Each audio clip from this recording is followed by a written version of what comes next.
Hello friends, आज हमारा topic है संविधान, जिसमें हम पढ़ेंगे 1861, 1892 और 1909 के राजलेख।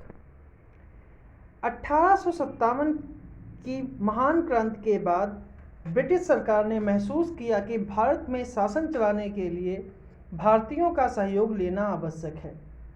इसी सहयोग नीति के तहत ब्रिटिश संसद ने 1861, 1892, 1909 में 3 अधिनियम पारित किए। 1861 का भारत परिषद अधिनियम भारतीय संवैधानिक और राजनैतिक इतिहास में एक महत्वपूर्ण अधिनियम था।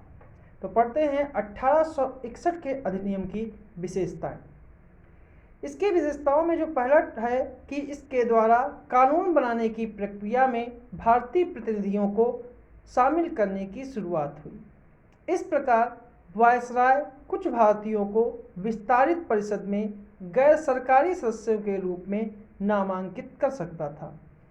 1862 में लॉर्ड कैनिंग ने 3 भारतीयों, बनारस के राजा, पटियाला के महाराजा और सर दिनकर राव को विधान परिषद में मनोनीत किया। इसी अधिनियम ने मद्रास, बम्बई प्रेसिडेंसियों को विधायी शक्तियां पुनः देकर विकेंद्रीकरण की प्रक्रिया की शुरुआत की। इस प्रकार इस अधिनियम ने रेगुलेटिंग एक्ट 1773 द्वारा शुरू की गई केंद्रीकरण की प्रवृत्ति को उलट दिया और 1833 के चार्टर अधिनियम के साथ ही अपनी चरम पर पहुंच गया। इस विधायी विकास की नीति के कारण 1937 तक प्रांतों को संपूर्ण आंतरिक स्वतंत्रता या स्वायत्तता हासिल हो गई थी। तीसरा इसका है बंगाल, उत्तर पश्चिम सीमा प्रांत और पंजाब में क्रमशः 1862, 1866, 1897 में विधान परिषदों का गठन किया गया। इसी अधिनियम के तहत ही वायसराय को परिषद में कार्य संचालन के लिए अधिक नियम और आदेश बनाने की शक्तियां प्रदान की। इसी के द्वारा लॉर्ड कैनिंग द्वारा 1859 में प्रारंभ की गई पोर्टफोलियो या फिर विभागीय प्रणाली का उदय किया गया।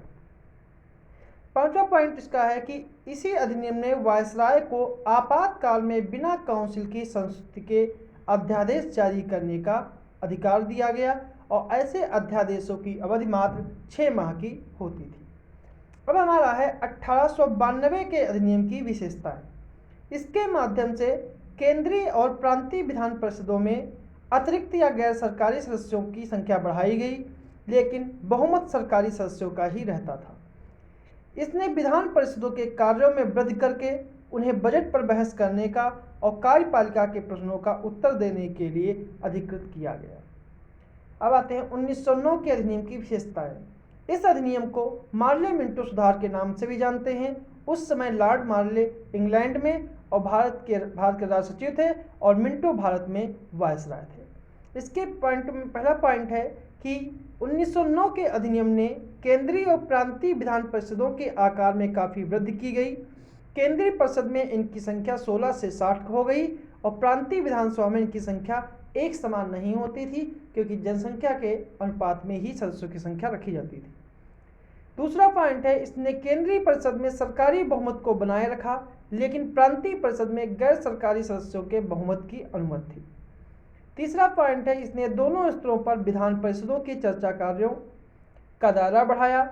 उदाहरण के तौर पर कह सकते हैं कि अनुपूरक प्रश्नों का पूछना, बजट पर संकल्प रखना इसमें शामिल किया गया। इसमें चौथा है कि इस अधिनियम के अंतर्गत पहली बार किसी भारतीय को वायसराय तथा गवर्नर की कार्यपरिषद के साथ एसोसिएशन बनाने का प्रावधान किया गया। सत्येंद्र प्रसाद सिन्हा वायसराय की कार्यपालिका परिषद में प्रथम भारतीय सदस्य बने। उन्हें विधि सदस्य बनाया गया था। पांचवा पॉइंट है कि इस अधिनियम में पृथक निर्वाचन के आधार पर मुस्लिमों के लिए सांप्रदायिक प्रतिनिधित्व का प्रावधान किया।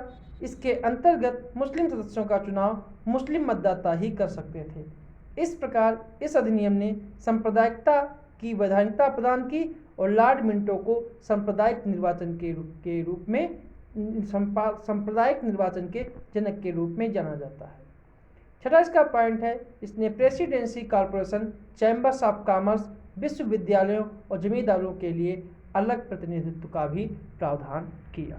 ये थे हमारे 3 अधिनियम।